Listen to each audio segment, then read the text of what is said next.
Hi, this is Vijay Kesari and welcome to Andhra Podcaster, where we discuss questions, perspectives and possibilities focused on development of Andhra.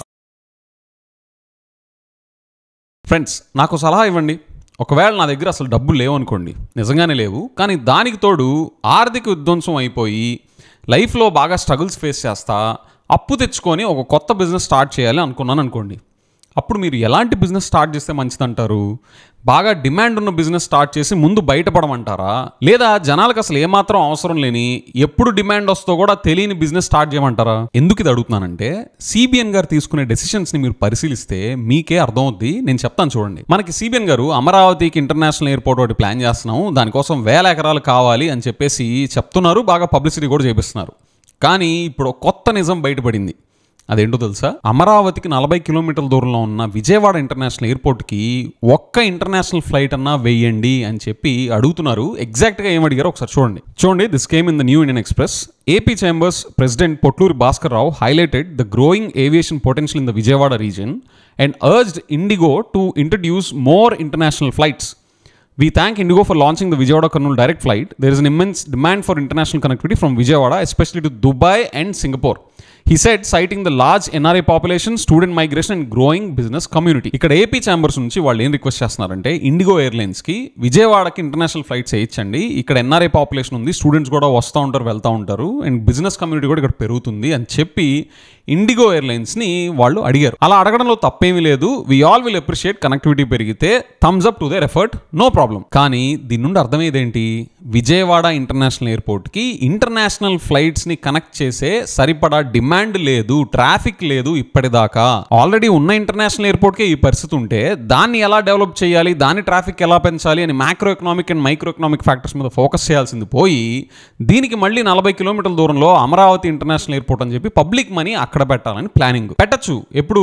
అబ్బా, అసలు Vijayawada international airport traffic demand మామూలుగా లేదు, అసలు ఊపిరాడని పరిస్థితి, అసలు ఎంత expansion చేసుకుంటా వెళ్ళినా కానీ అసలు రద్దీ రోజు రోజుకి ఎంత పెరిగిపోతుందో, ఖచ్చితంగా ఇంకోటి పెట్టి తీరాల్సిందే అనే పరిస్థితి ఉంటే పెట్టచ్చు. కానీ ఇదెక్కడ విడ్డూరం? ఉన్న ఇంటర్నేషనల్ ఎయిర్పోర్ట్కే అడిగి మరీ ఒక ఇంటర్నేషనల్ ఫ్లైట్ కనెక్ట్ చేయండి అని అడిగే పరిస్థితిలో ఉంటే ఇంకొకట, అది కూడా పక్కనేనా? ఫ్రెండ్స్, ఒకటి ఆలోచించండి. డిమాండ్ ఉంటే ఈ ప్రైవేట్ కంపెనీస్కి ఒకళ్ళు చెప్పాలా?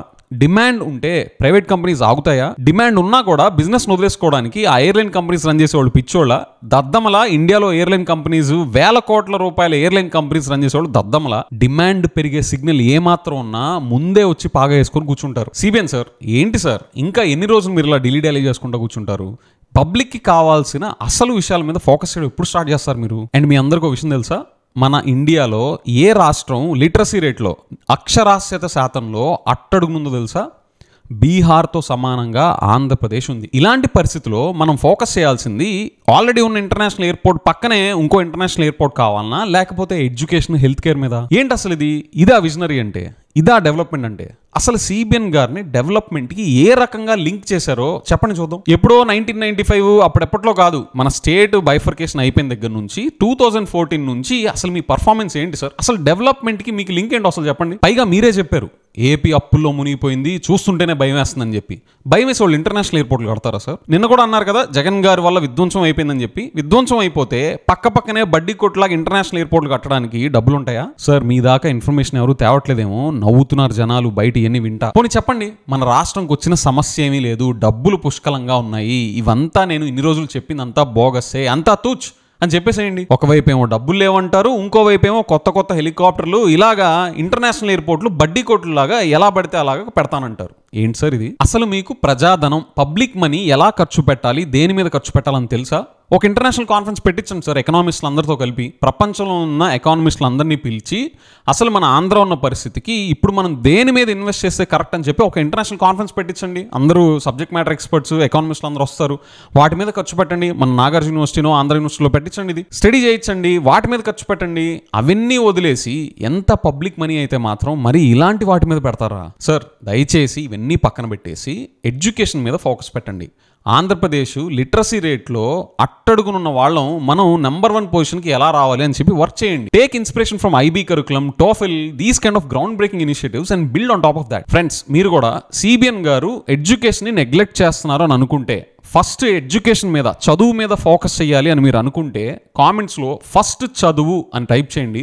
అది చూసైనా సిబిఎన్ గారు పబ్లిక్లో ఉన్న సీరియస్నెస్ ఏంటో తెలుసుకుంటారేమో. అండ్ ఫ్రెండ్స్, నేను ఏదో మీతో క్యాజువల్గా కామెంట్స్లో పెట్టమని నేను అడగట్లేదు. నాకు ఎక్కడో ఒక హోప్ ఏంటి అంటే సిబిఎన్ గారు, లోకేష్ గారు ఏఐ వాడతారు నిజంగా రియల్ లైఫ్లో ఇన్ దర్ టీమ్స్ అని నేను అనుకుంటున్నాను. That's my assumption. ఒకవేళ వాళ్ళు బెస్ట్ కేస్ వాళ్ళు వాడితే గనక మనలాంటి కామెంట్స్ని వాళ్ళు టెక్స్ట్ మైనింగ్, టెక్స్ట్ అనలిటిక్స్ చేసి ఇలాగ ఎంతమంది టైప్ చేశారో అని చెప్పేసి అది ఫిల్టర్ అవుట్ చేసి సెలెక్ట్ చేయగలదు. ఆ టెక్నాలజీస్ ఉన్నాయి. ఒకవేళ వాళ్ళు గనక అది వాడితే మనందరి సీరియస్నెస్ వాళ్ళకి తెలిసే ఛాన్స్ ఉంది ఇన్ రియాలిటీ అని నేను నమ్ముతున్నాను. కాబట్టి మిమ్మల్ని పెట్టమని నేను రిక్వెస్ట్ చేస్తున్నాను. సో చాలామంది పెద్ద పెద్ద కామెంట్స్ పెడుతున్నారు, పెట్టండి. కానీ అందులో ఇలా నేను చెప్పినవి కూడా మీరు పెడితే ఈ పర్పస్ సర్వ్ అయ్యే ఛాన్స్ ఉంటుంది. With that I will see in the next episode. Bye.